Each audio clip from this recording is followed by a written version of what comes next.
कितें actually purpose start करपाचें आनी कशें कितें चलतलें? Firstly, I would like to thank him. He's offered his services to basically help us maintain the area. Under CSR? Under CSR, yeah. And I think now this promenade is supposed to be one of the highlight projects of the Smart City initiative. And now we're still waiting for JSIT to give us a handover of the thing.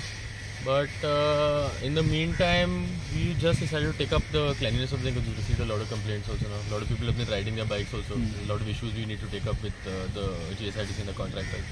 So we're आता एक वरच आम्ही करून पळयताय as per मेयरान आमकां request केले आनी minister waste management minister म्हणपाक लागलो काय why cam is not supporting to help this maintain so I say okay sir we will do it for 1 year and then we can see how it goes. And but one thing is this it's a beautiful place, but our people should also think about before throwing anything the plastic in this shrubs and all. आमचे personally every day 3 जाण आसतले मागीर आमी पळयतले ताका आनीक चड घालपाक जाय जाल्यार we will increase it they will be permanent here.